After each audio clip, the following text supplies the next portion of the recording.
शुरू करने से पहले चैनल को लाइक और सब्सक्राइब करना न भूलें प्यारे दोस्तों। यह भाग नज़र और निक्की से शुरू होता है, जिसे जैन ने एस की बर्थडे पार्टी में जाने से रोकने के लिए किडनैप कर लिया था। नज़र उससे बात करने जाता है और कहता है कि वह खुद ही अपने लिए मुश्किलें खड़ी कर रही है। जैसा कि निक्की ने कहा, प्यार झर है और दुर्भाग्य से उसने गलत समय और जगह पर गलत इंसान से प्यार करके अपने लिए और भी मुश्किलें खड़ी कर ली हैं। इसीलिए वह उससे सवाल करती है और पूछती है कि वह इसे गलत कैसे कह सकता है। वह देखती है कि जैन उनके साथ होने से परेशान है और जैन देखता है कि उनका प्यार सच्चा है। वह ये बात जैन में देखती है, लेकिन जैन उसे जाने नहीं दे सकता। इसीलिए निक्की हैरान है, क्योंकि जैन नहीं चाहता कि वह जाए। तो जैन उससे कहता है कि पार्टी में जाना उनके हित में नहीं है और वह उनके रिश्ते में रुकावट नहीं बनना चाहता था। लेकिन निक्की कहती है कि वे शुरू से ही इस रिश्ते के खिलाफ थे। वह उससे कहता है कि उसे पार्टी में जाने की जरूरत नहीं है, क्योंकि एस उनके रिश्ते के बारे में सबको बता देगा और वह यह सब उसके भले के लिए कर रहा है।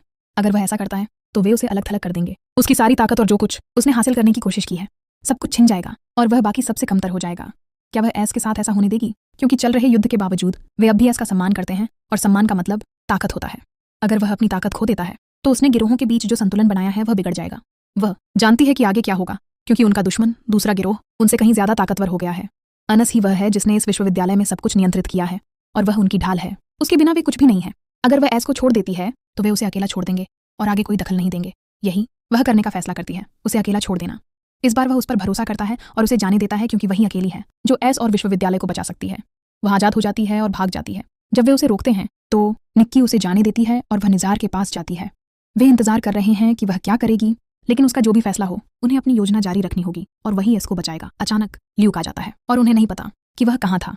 निज़ार लोगों पर नजर रखने के लिए जाना चाहता है, क्योंकि उन्हें पहले से कहीं ज्यादा सुरक्षा की जरूरत है। जब वह सर मैट का जिक्र करता है तो वह उस पर चिल्लाता है, क्योंकि यह गिरोह में उसका काम है और वह उन्हें फिर से निराश नहीं कर सकता।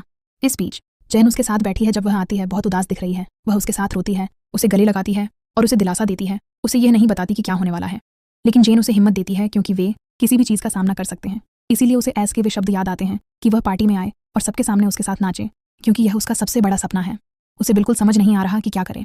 इस तरह दिन जैन के साथ बीतता है, जो विश्वविद्यालय में दिखाई देती है। जैन आती है और उसे छात्र छात्रावास में बुलाना चाहती है, लेकिन वह काम पर जाने का बहाना बनाती है। अचानक रोक्सेन आती है और तुरंत उसका अपमान करती है, ये कहते हुए कि उसके और एस के बारे में सब जानते हैं और उसे बुरा समझते हैं। जैन बहुत परेशान है, क्योंकि रोक्सेन ने उनके नेता को बहका लिया है और इसीलिए वह उन्हें यह बताने जाती है कि जो भी उसके बारे में बात करेगा उसे कड़ी सजा मिलेगी। वह इस विश्वविद्यालय की रानी है, चौथे स्थान पर है और वह हमेशा सबको डराती रहती है। रोक्सेन को हमेशा अकेला छोड़ दिया जाता है और रोक्सेन उसे बताती है कि वह इस विश्वविद्यालय में अपवाद नहीं होगी। रोक्सेन उसे सामंथा के बारे में बताती है, क्योंकि वह शुरू से ही उससे बहुत नाराज है।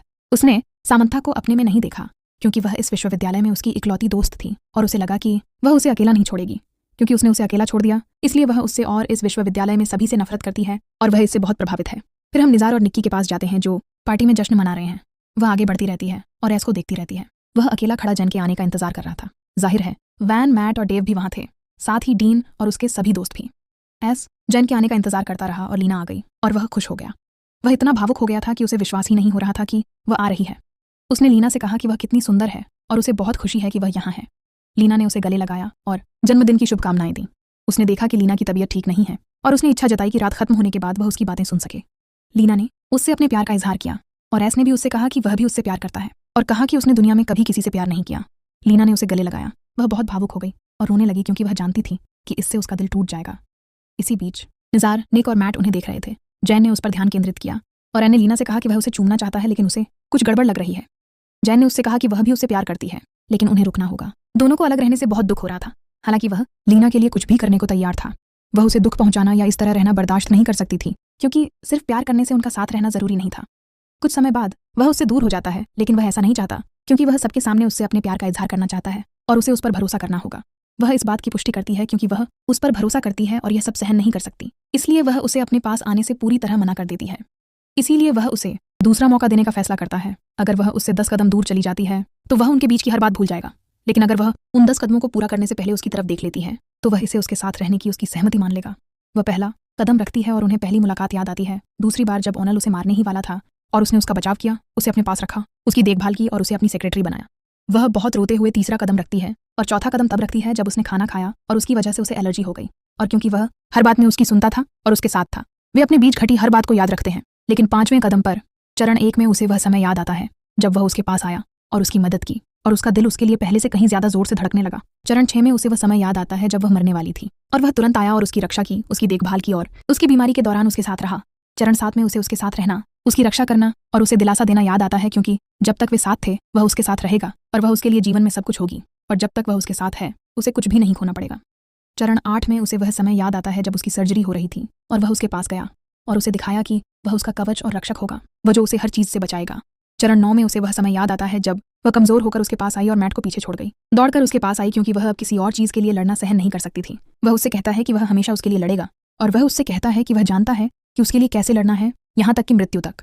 इसीलिए वह उससे अपने प्यार का इजहार करती है और हर चीज के लिए उसे धन्यवाद देती है, फूट फूट कर रोती है और सीधी खड़ी हो जाती है। 10 कदम चलते ही वह थक जाती है और इसी वजह से वह उससे कहता है कि वह चाहता है कि वह हमेशा खुश रहे, चाहे उसका फैसला कुछ भी हो, ताकि वह किसी बात से न डरे। इसे वह विदाई मानता है और उससे अपने प्यार का इजहार करता है। वह उसके लिए बहुत रोती है और वह भी भावुक हो जाता है। ये जुदाई उनके लिए बहुत मुश्किल होने वाली है, इसलिए वह दिन यासीन के साथ बिताता है जो जन के साथ काम पर आता है।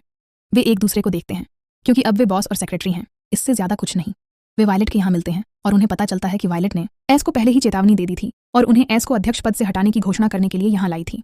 कैट और ओनेल इसे अस्वीकार कर देते हैं क्योंकि यह विश्वविद्यालय के लिए बहुत काम है और उन्हें इन सब बातों को नजरअंदाज कर देना चाहिए।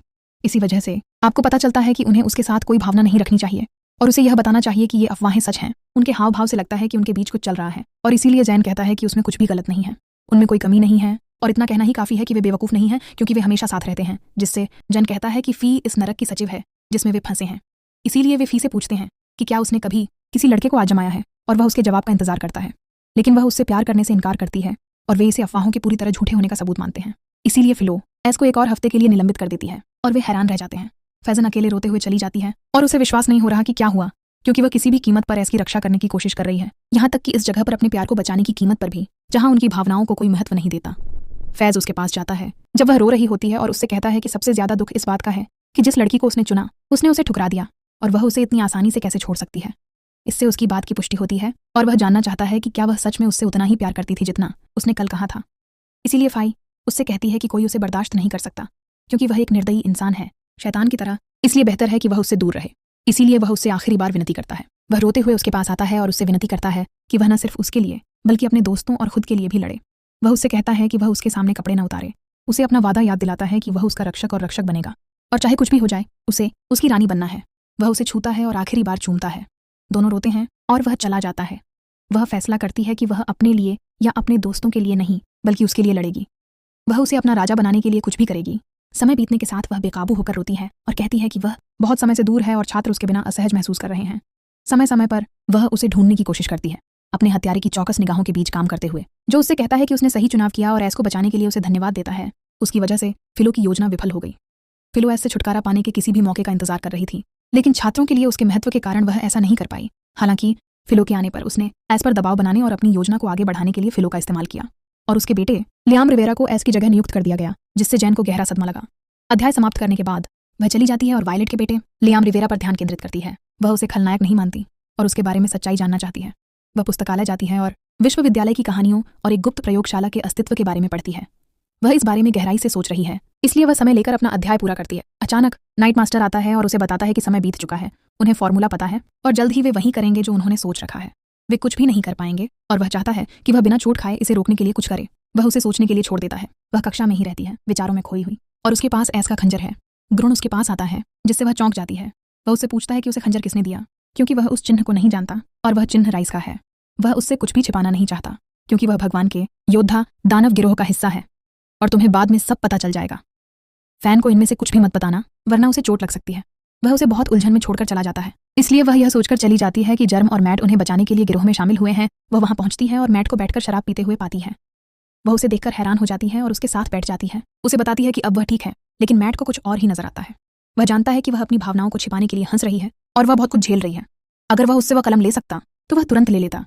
इसीलिए वह उससे पूछती है कि उसने उसकी मदद क्यों नहीं की, और इसीलिए वह उसे बताता है कि उसने संतुलन और एस की उनकी जरूरत के बारे में सोचा था। इसके अलावा वह उसके सामने बिल्कुल भी नहीं दिखना चाहता और उसे शांति पाने के लिए अपने दिल की सुननी चाहिए। इससे वह और भी सक्रिय हो जाती है और वह उससे कहती है कि उसे पूरा यकीन है कि उसे उसके लिए सही लड़की मिल जाएगी। इसीलिए वह कहता है कि जैन को जैन जैसा दूसरा कोई नहीं मिलेगा और उसे लगता है कि उसे कोई बेहतर मिल जाएगा। वह उसे एक ड्रिंक देता है और दोनों रोते हैं।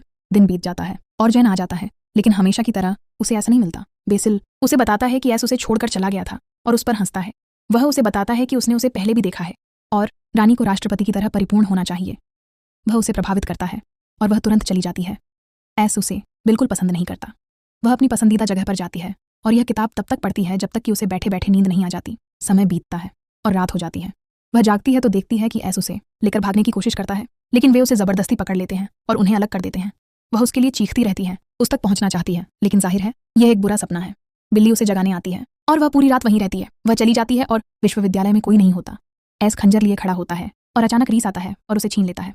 कहानी यहीं समाप्त होती है। चैनल को लाइक और सब्सक्राइब करना न भूलें और नोटिफिकेशन ऑन कर लें ताकि आप अगला भाग मिस न करें। जुड़े रहिए।